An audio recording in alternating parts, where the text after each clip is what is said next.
Hi, good morning. Thank you very much. Can you see my slides or do I need to share my screen? Yes, you need to share your screen. We can't see them right now. Let me know when you can see it. Yes, we can see. Perfect. So thank you so much. And thank you, Tina, and everyone else on this webinar for the presentation. I'm extremely inspired, as you said, Christina.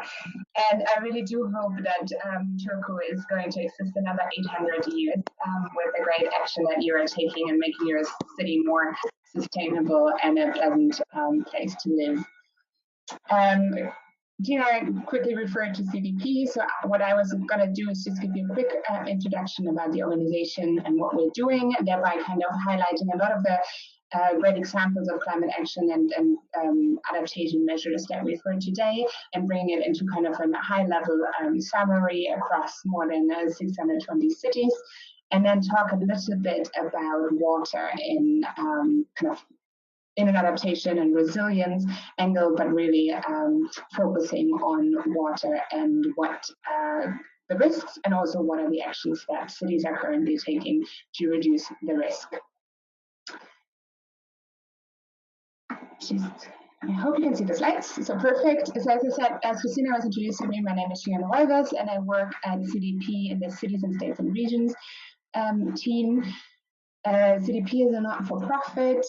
We are for more than 3 years now a close partner of the Union of Baltic Cities and really enjoy this partnership. We run a global disclosure system for city, states, and regions, but also for companies. And the idea is to manage the environmental impacts. Over the past 15 years, we've created a system that has resulted in unparalleled engagement on terms of environmental issues worldwide. And our belief is that only by measuring and understanding environmental impact, it was possible for investors and companies and of course cities and states and regions to take action and build a truly sustainable economy. So just a really quick snapshot, in 2018, we had over 620 cities that disclosed through our platform. These cities have disclosed over 8,000 urban sustainability actions, really encouraging to see what's happening. They've demonstrated their commitment to building a sustainable economy and to tackling climate change. I think we're nearing a tipping point in mainstreaming environmental action, and cities are really at the heart of this transition. And it's really great to hear that Turku and many others are already tracking the data that is available in their city. In addition to the cities, there's also over 120 states and regions and over 6,800 companies that answer our climate change questions, but also water and forests. CDP is one of two official reporting platforms for the Global Covenant of Mayors. So that's one of our key partners, as well as C40. And from this year onward, we're working very closely with ICLEI to merge our reporting platforms and ensure that all cities can disclose to one point, thereby reducing the reporting burden.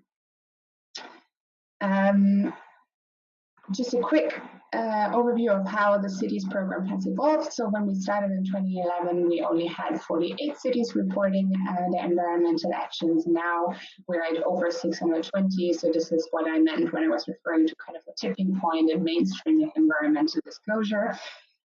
We believe in disclosure because we know that it works to increase ambition. So we have found that around 30% of cities that are disclosing in the first and the second year have emission reduction targets, but when you look at the third year of cities participating, we have almost 2/3 of cities that have emission reduction targets.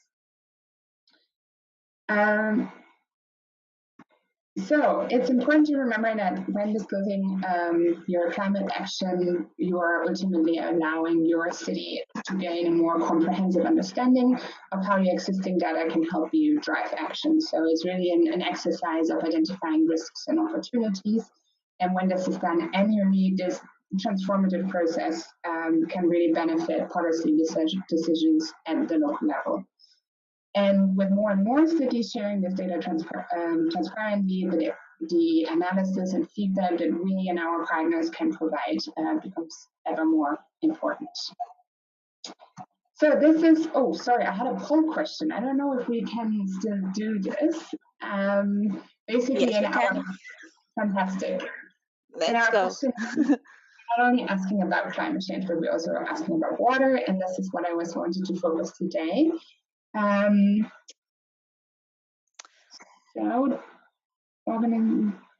I don't know if you can see the poll question. Yes, and we have 50% already who have voted.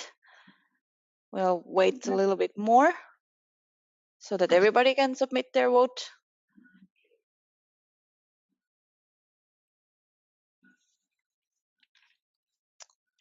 Few more seconds.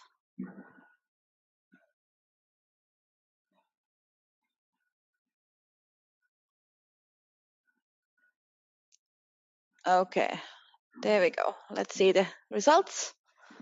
So 88% answered yes, they do see a risk to water supply chain from the climate change, and 13% answered I do not know, whereas nobody answered no. So everybody can identify that there is a risk existing for water supply.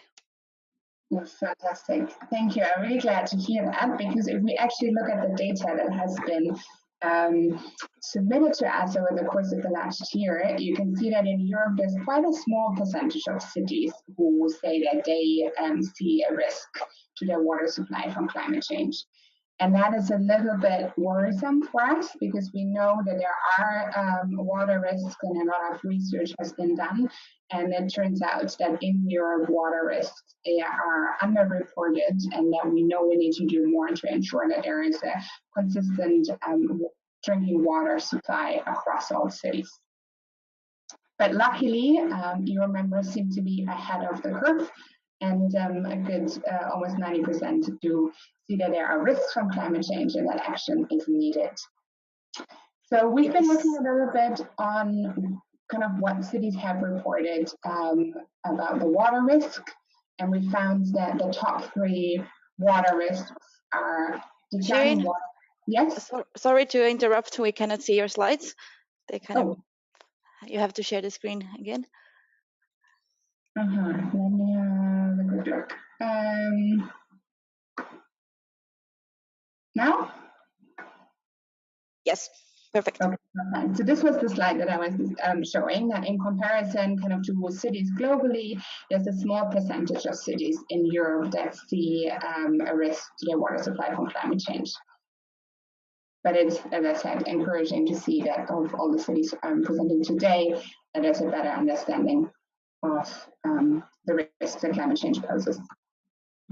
So then this is the next slide I was referring to, with the top 3 water risks that we see, what cities have reported to us, and that's declining water quality. So over 130 cities reported declining water quality as a risk, and of which 80% say that this is a serious or extremely serious risk, and over 50% say that this is a risk actually occurring quite soon, so very much in the short term. And then the second risk is increased water stress and scarcity. So almost 200 cities reported drought as a risk. And I mean, we've seen really hot summers last year, and we see this across the globe, I think. And over 80% said that this is, serious or extremely serious. And about 60% say this is happening in the short term, so not something that is far away from the time frame. And then the third most identified risk is flooding. So over 100 cities reported that flooding is a risk, and again, over 80% say that this is extremely worrisome, so quite serious, and almost 80% say this is something that's happening in our cities now or in the very near short term. So while cities and companies, so both, have identified water security as an issue, it's been challenging for stakeholders to address it. And these risks are not just faced by one city or one company alone, but by all water users in the area. So it's like everyone who is accessing the same water sources. So our vision at CDP is to achieve a secure and sustainable supply of water by 2030, and that's very much in line with the UN's Sustainable Development Goal, number 6, I think, if I'm correct. But the big question is, so who's in charge of water governance? And cities and companies, we believe, will need to substantially increase water recycling and safe reuse of water by 2030. And they will need to change the way they operate to ensure a water secure world. So reusing wastewater poses an opportunity to reduce the environmental impact, but also safeguarding water resources for their cities. And it's great to see that a lot of cities are already taking these actions. However, there's currently a big gap between our vision and the reality, and it seems to be getting worse with rising population, rising demand, and a decrease in supply of water. So this is just an infographic. I know we're running a little bit out of time, so I don't want to get into too many details, but I'm sure Christina will be able to share the slides and we have an infographic showing a little bit more of this, which is a nice way of engaging all the actors that are involved in water, in reducing water risk. So we know that climate change increases the frequency of severe weather events, from droughts to extreme precipitation and flooding, and these affect water availability and water quality. And of course, they're made even more serious by growing populations and increased demand for very scarce water resources. And I feel like in Europe, we sometimes feel like there is enough water and we are certainly in a better position than in other places, but still in Europe, in many cities, there's only one source of water. If there's anything happening to it, there's a high risk for the population. I think that's something that needs to be mitigated. I have prepared a small example for the City of London just to show how there's more and more demand for cities, but again, I'll skip that in the interest of time and just talk a little bit about why water is key for generating the new sustainable economy. So we know that water plays a vital role in the transition, and we also know that there are linkages in the water energy nexus, that climate change solutions can have an influence on water demand and water supply. We know that companies and cities must consider the way in which the low carbon activities can be water dependent. So some of the solutions that we're currently coming up with may not work or may have a negative impact on water supply or water demand, and that needs to be mitigated. Some of the emission reduction activities that do depend on or impact the water supply are low carbon fuels, renewable energy, low carbon and traditional energy production, carbon capture, of course, wastewater to energy, water efficiency improvements. So there can be win-win situations, but it needs to be really well implemented to see what is the impact on water. So it shouldn't be left out when we do sustainable action plans or think about what we're going to do to reduce the impacts of climate change. But so what's the solution? And who's going to manage it? It's a big question, of course. So we've been looking at both our cities and the companies we work with, and we know that they are taking action to reduce the impacts of water. And for example, we have over 100 cities and almost 200 companies who say they are investing in existing water supply infrastructure, which is extremely important. They're doing a lot of education on conservation awareness, technology investments to improve water efficiency. They set targets that could be site-specific or citywide. An important point that I mentioned earlier is the diversification of water supply, so reducing the dependence on one water source, and then of course managing stormwater and preservation of watersheds. And some I've just referred today, which really shows that some of the cities that spoke on the webinar are ahead of the curve in actively managing these issues. The most successful actions will be collaborative, so between all our water users, we're then working together to ensure that this is a shared resource. And over 60% of the cities disclosing to us currently already collaborate with businesses on climate change issues and projects, and that's very encouraging. In terms of actions, so what we see is that cities and companies are setting ambitious water targets and goals. Over 50% of companies that are disclosing through our website or our portal have set both targets and goals to better manage water resources. And again, that's very encouraging to see. There is a lot of opportunity to capitalize in terms of recycling and reusing water across cities and companies. In 2016, which is now a little bit, it's already 3 years ago almost, but we'll have the new data soon. Over 300 companies disclosed that they were working on reusing and recycling projects, and I'm pretty sure that this number has consistently gone up since.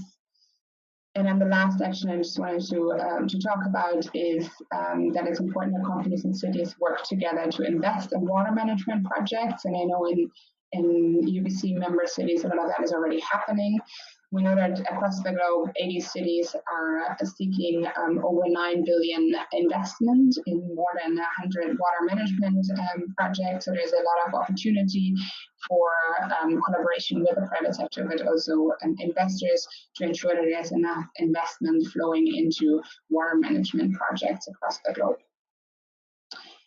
For all of you, of course, I'll share, I'm sure the slides will be shared. For those cities that are already disclosing to CDP, a lot of this data is available. We have an analytics tool where you can play around and compare yourselves to peers and see what others are doing already in terms of water management, but also across all the climate change projects.